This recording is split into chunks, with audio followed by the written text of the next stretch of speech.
Yesterday, we saw how we created a PowerPoint presentation. We also saw how we changed the properties of the file. Like, we changed the design, we changed the layout, we put the footer, right? And then we inserted new sheets and saw how we can create a text box, a text content for the presentation. Also, we saw how we import pictures from our computer as well as online. We saw how we could create a graph, right? And then today we will see how we can open it. Yesterday we saw how we created a new document. Today we will see how to open it. So it would be the same process. Go to the start, click on the start, and open up the PowerPoint program. So once the PowerPoint program opens, you will see the screen like this, which you have seen yesterday. Now in recent, you will be having that particular file listed in your recent files. And suppose if anybody is not getting this particular screen, they can go to open. No, you go to the open option, and here you will see your recently modified or working file. So there you click it, you click once, and your presentation is open, right? So yesterday I told you about the automatic date changing feature of PowerPoint, and I said suppose you keep it automatic, every day, every new day when you open the file, the date would change. So let us see if the date has changed for this particular file. Okay, here.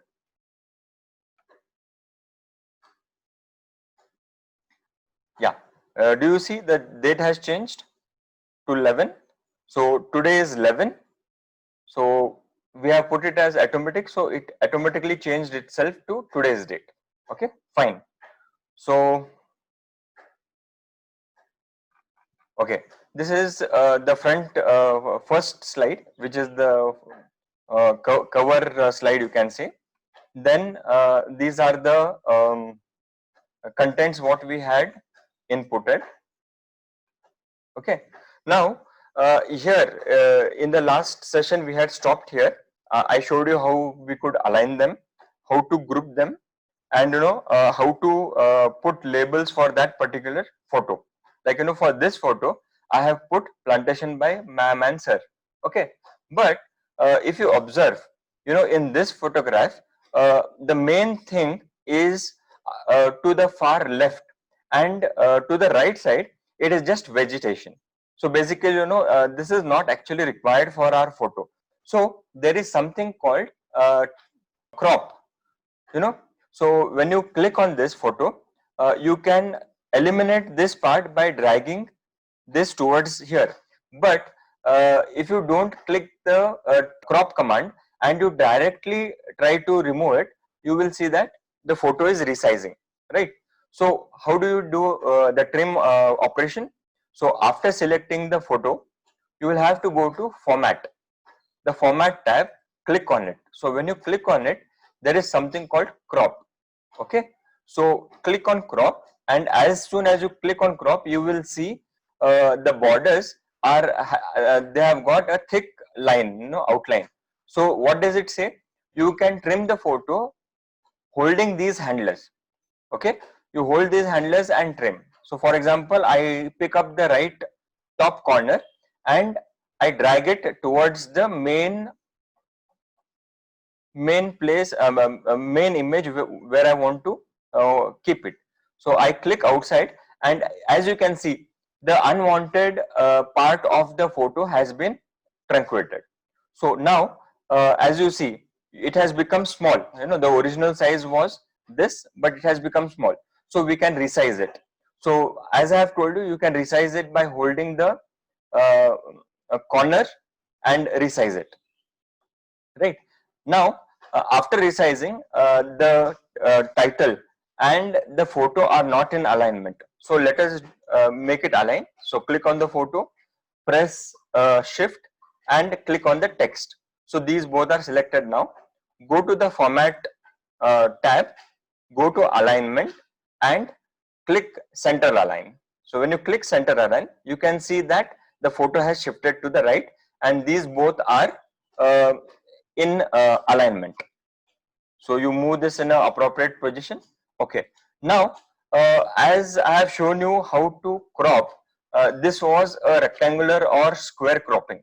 So we can crop with different shapes also, like triangle and star and rectangle and all that.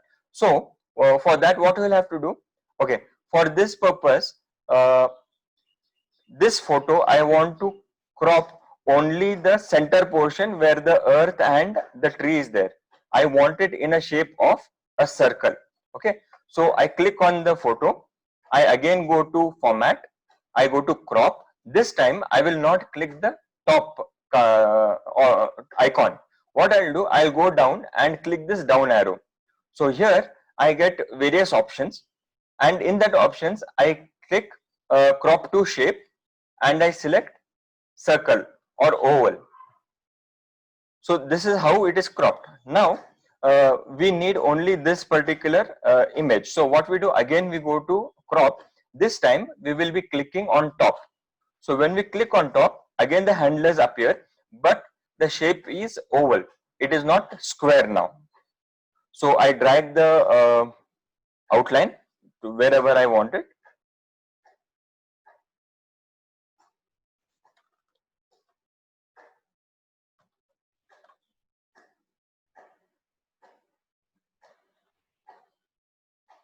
Yeah, and I click outside. Now you can see that I have cropped it in a circular fashion. Okay, same way, if you want to crop this photo, if you click on the crop now, it will select the image and also give you the outline borders as early. So simply you drag it and click outside. Yeah, there you are. So it's all done. So just place it. Okay, one more thing what I want to show you here is, yesterday I showed you how you can select these photos and align them accordingly. Now I will show you that how we can distribute the spaces in between these photos evenly. Okay, so to do that, you will have to select all the photos. So click on the first photo, press down the shift key and click the other photos. So when you do this, you will see that all the three photos are selected. Then go to format, go to alignment, and here you can see something called distribute horizontally. So when I click this, just observe these three photographs. They will be aligned evenly across the slide. Okay, so when I click this, see, the center photo, which is oval, has slightly shifted to right side, and when you see this place, this gap and this gap are even now. Okay, so these photo are in equidistance according to horizontal alignment. So when you have two photographs, there is only one gap which is there in between these two photographs. Okay, but when you try to arrange it horizontally, it requires more than two gaps. So what it does, it calculates the photo size, it calculates the width of the slide, and then it does some calculations and properly distributes the gaps in between the photographs. If you have two gaps, if you have two photographs, there are only two gaps there. So you will not be able to distribute them properly. So keep in mind that you should have more than two photographs for vertical equal distribution and horizontal equal distribution. We will go to smart art. Okay, so we go here and we say insert a new slide, and we want title and content. So click on that. You find that a blank slide is created. Now here you have got smart art graphics, insert smart art graphics here only. Click on that icon. So you get so many things, so many smart arts graphics which you can choose from. So appropriately choose whichever you want. So for basic instance, I will choose this. This is called pyramid list. So there is a pyramid here, and also there are listings where you can key in your data. And after selecting which format you want, you say OK. Okay, now you see that it is already done. So everything is automatically done, and here you can key in your information. Okay, suppose in some for some computers, when you click on the word art and you say insert, that time you will only find this graphic coming up. So if you want to have that text editing box, there is a left arrow key here, you will have to click it. So once you click it, you get the text box here, right?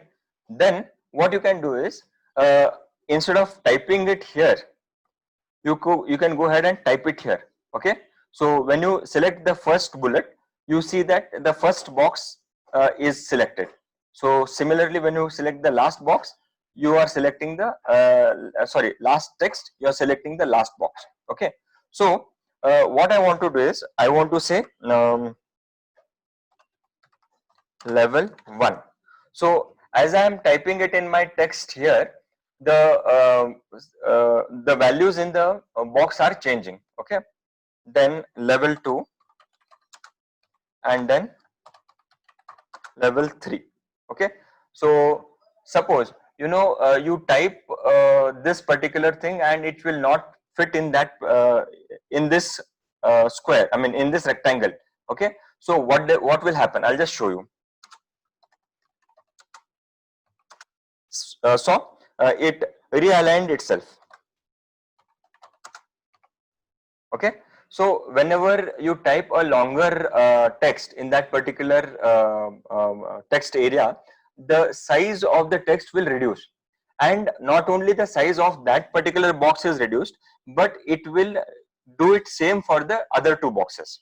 Okay, so we need not worry that if the length of the text is very much, it will not fit there, but again you will have to change the text formats from the other cells. So it is not like that. So smart art is nothing but it will see what is going on in that particular area, and it will try to adapt itself for other sides of the graphics also.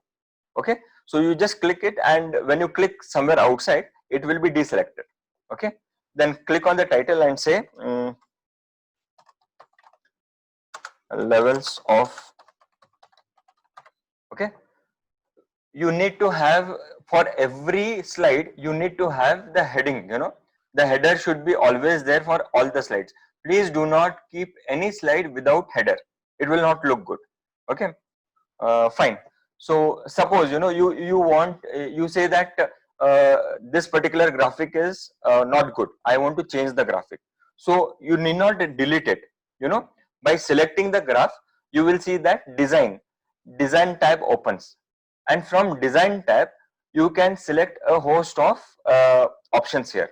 Okay, see, as I am hovering over the designs, you can see that in the background it is showing me a preview, right? So earlier we had this hierarchy and levels here, and if I want to change it to this thing, blending pictures ascent list, so I go and click it, you can see that it has automatically changed. I did not have to delete it and redo it.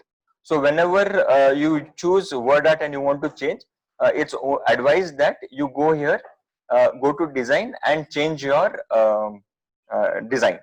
Do not delete it and redo it again. So here, when we come here, you see that the graphics are flat. It has got no 3D kind of feeling to it. So what we can do, we can go to smart art styles. So in that smart art, you have got so many options here.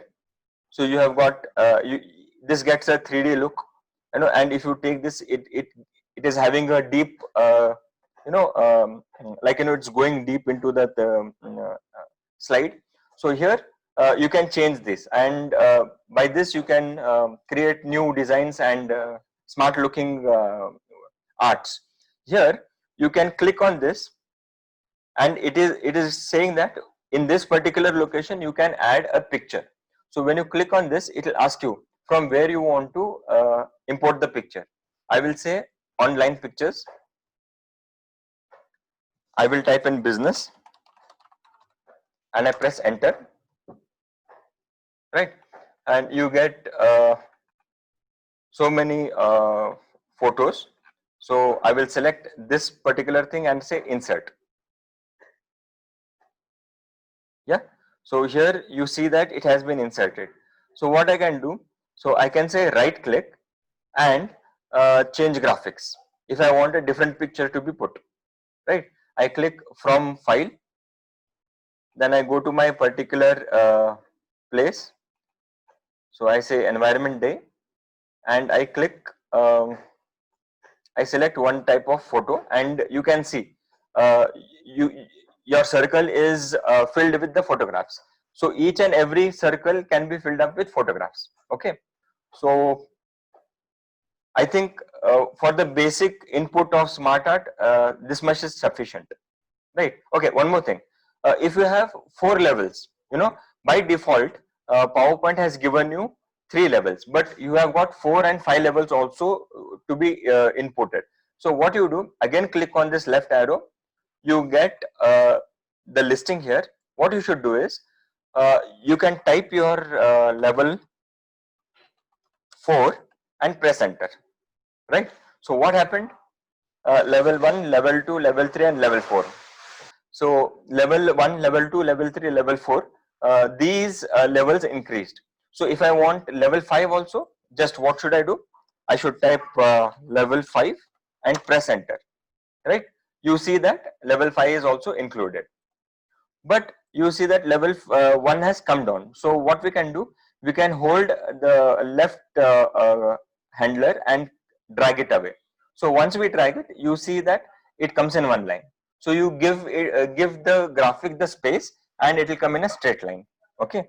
I think for now it is okay. Any difficulty here? Then after SmartArt, we have inserting a video. So inserting a video is simple. Just click here,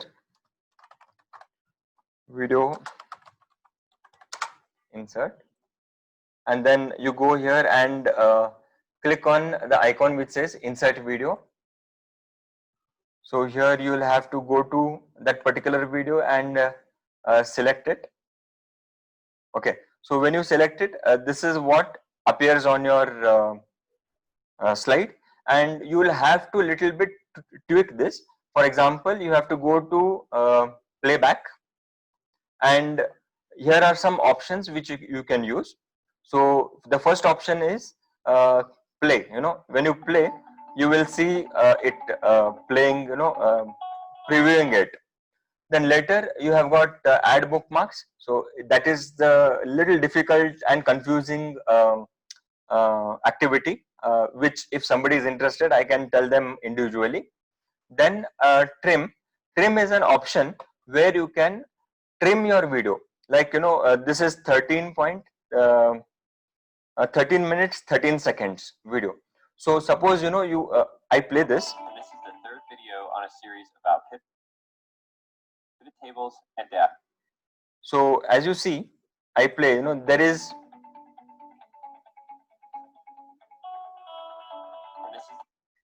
so as you see, there is an introduction graphics which has come up, and you see that the introduction graphic is for about 6 seconds. You should say this. This is a blue marker which says on what particular length it is. So it is on the 6th second. So what you will have to do, you will have to come here and say that start time is start on the 6th second. So the previous graphic which was there will be truncated, will be cut and removed. So after you select from which time point it should start and which time point it should end, you press OK, right? So when you do this and you play now, video on a just see the difference. So it started with started on the 6th second. No, it did not start from the first second. Okay, so this is how you can trim. The next thing what you will have to see is you can try it out yourself, the fade duration and all that. So next important thing what you have to see is how will the video start, right? So if I so this is the how I am playing the video, right? When I'm doing my slide presentation. So when I hover on this, so I have to press start for the video to start. Video on a series. Right. Suppose I want that video to start immediately whenever my presentation slide will come to this 7th slide. So how do I do it? So click on the video, click on playback, and here start. You click here and you say automatically. So whenever you come on this particular site, the video starts automatically playing. So let us see. Video on a series right about pivot tables. So whenever you come on this slide, it will start playing. Okay. One more thing you should observe, that when you are playing this video, it is sticking to this particular dimension only. It is not growing or it is not reducing. So if you want the video to play full screen, what you will have to do is, so here you will have to click play full screen. Okay. You click this and you play the video and see. Video on a series about pivot. So it has covered the entire screen. It has become full screen. So these are the options where you can try these other options also. And yeah, for inserting video, I think this is all. So any difficulties in this? So let us move ahead. We will go to the next part. So whenever you want to save a particular file, you have to press Ctrl S, or you'll have to go to file and say save. So once this is done, when you are first saving it, it will ask you a file name. So I request you to please give appropriate names to your file, so that in the future, if you want to retrieve it, you should know which file contains what data. And also remember to place your files in My Documents in your computer, or any other folder which you will remember. Okay, because computer system hard disk has got so many folders in it, and whenever, if by mistake you save it somewhere and you forget it, it will become very difficult to retrieve. Okay, fine. So let us go to the next step. So yesterday I told you that we will do animations and we will do slide master. Okay, this particular file only. Okay, so if you want if you want to animate this particular slide, okay, whenever I'm okay, fine. Let me tell you first how to start the slideshow. Okay, so here at the bottom you have got some icon which says slideshow.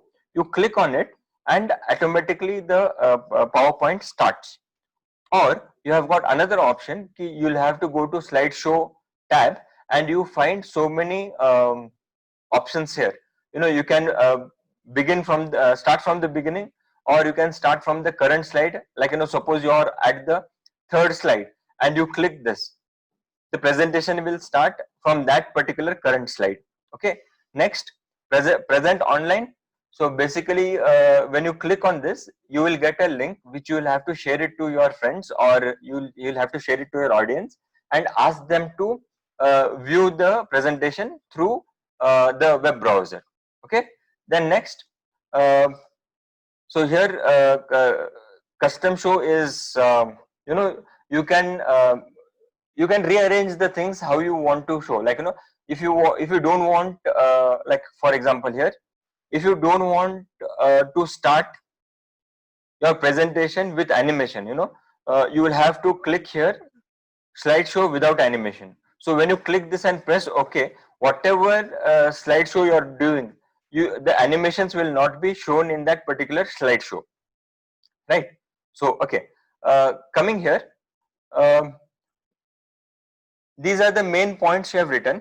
Suppose the first point, which is the main point, you have got sub points in it. So what you will do, you will press enter and press the tab button. So when you press the tab button, you will see that the cursor has indented inside. So what does this say?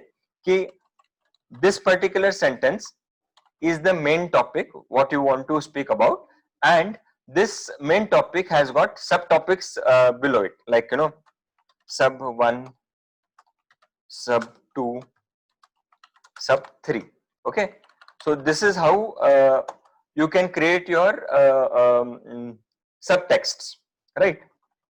So I'll delete this so that it becomes big. Okay, so to animate this, what you'll have to do is first select it. So when you select it, you see the cursor blinking on the first bullet. So instead of that, you go ahead and click the outside border. So when you click the outside border, the inside elements are deselected. The entire box is selected, right? So you will have to go to animations, and here you will have to click whichever animation style you want, you know. So here because we are giving the animation for the first time, we will have to select the animations from the entrance portion. So I select a simple animation called appear, right, and I play. So when I play the thing, you see that earlier when I used to play the PPT, the text in the center box were visible. But since I have applied animation, these texts have disappeared, because whenever I'm going to press the mouse key or the down arrow key, you will be able to see the texts coming. So when I press the right arrow key first, you see that the first point has come. Also with the first point, the sub points have come. Then you press the second key, you will see that the second point has come. Okay, so this is how the animation is given. Suppose you want to change the animation pattern for the first point, like, you know, the main point, or only the main point has to come, and after you press a key, you know, the sub 1, sub 2, sub 3 should come. So if you have to modify the animations, what you will have to do is click on the particular text box, go to animations, and then you will have something called animation pen. So you click on it. So when you click on it, there is a right side panel which comes up and show you this effects. Okay, so now you are only seeing one effect. What you will have to do is you will have to click this down arrow. So whenever you click this down arrow, you will see the entire effects which have been given to this text box, right? So what we want actually, whenever I press the first key, I am seeing that the main point and the 3 sub points are appearing. So I want to make all these sub points also individually to come. So what can I do? I go and click the effect on the sub 1, effect sub 2, effect sub 3. So after all the 3 are selected, I have got something, a down arrow button here towards the right side. I click it. So once I click it, it default is having start with previous. So whenever the main point comes, immediately the sub points also are visible. So what we will have to do is, we will have to go and click on start on click. So just observe, when you click on the start on observe, you will see the mouse icons coming here. So what does this mean? This particular effect will be visible only after the particular mouse button is clicked. Okay, and also you observe one thing here. Earlier we had 1, 1, 1 and 1. The sequence numbers were, all the 4 were 1. But when we changed it to on click, you see that the sequence number has incremented 1, 2, 3, 4 and 5. So let us play this slide and see what happens. So to play this slide from the current position, the shortcut key is Shift F5. So when you do Shift and F5, the slideshow will start from the current slide. So when I press the first key, yeah, you see that only the main header appears first. Then the second stroke, this is sub 1, that is subheading 1. The third stroke, you get sub 2, similarly sub 3, and the second main point, right? So this is how you can play with this particular effects. You can change the effects as and how you want. Okay, so for example, you want this particular sub 3 to disappear at the end of the slide presentation, right? Suppose for example, you have come here, and at the last, when you press the any key, sub 3 should disappear. So how do you do it? you select the text, and suppose if you go and select from here, you have got something called exit here. If you click disappear here, it will entirely change. It will change the recent sequence, and I play and show it to you. So see here, sub 3 is already visible because you have not given it any entrance effect. So what does it do? It always sits on the slide. So when you come down and see, instead of coming, it is disappearing, right? But this is how you don't want it. So Control Z, you bring the changes back.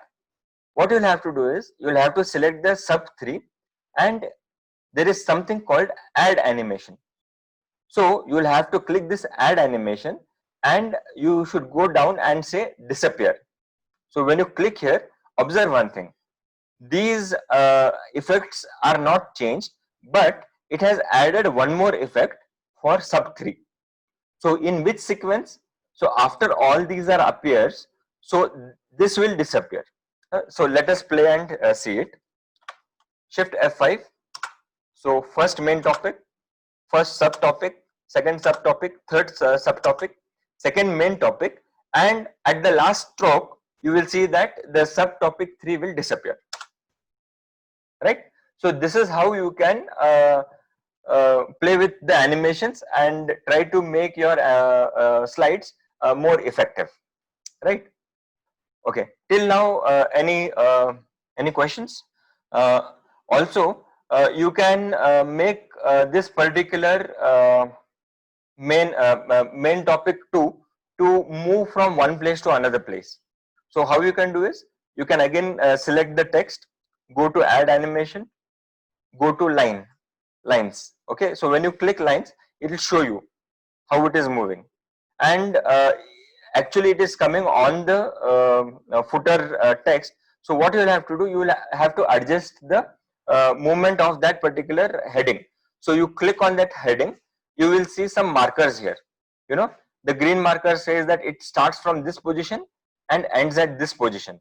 So we can click on this end position and drag it little bit.